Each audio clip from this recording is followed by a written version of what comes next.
iré a arreglar el encierro que tenemos allá arriba.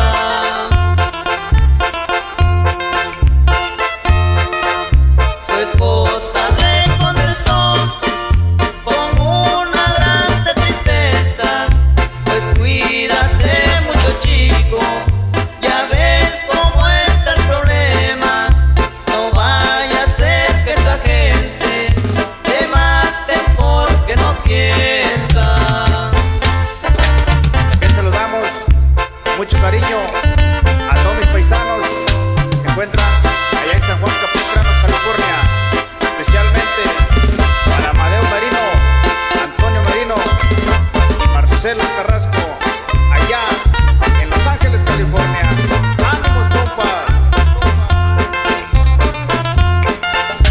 Llegaron a su trabajo Chico y sus trabajadores, les ordenó que sacaran para el corral unos postes y dijo: yo iré a cuidarlo para que nada les pase.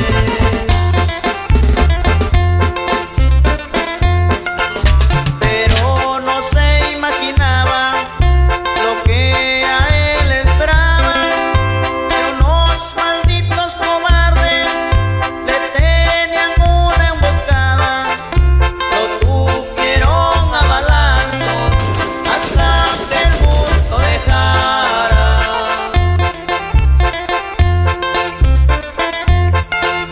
Ya cuando estaba tirado, lo fueron a rematar con diferentes calibres, lo fueron a destrozar. Su cuerpo quedó deshecho, pobrecito de verdad.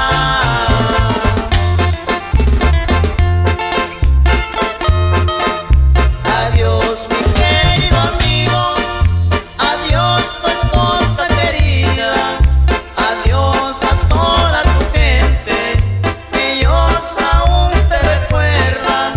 Tus hijos dicen muy tristes, tu muerte así no se queda. También saludamos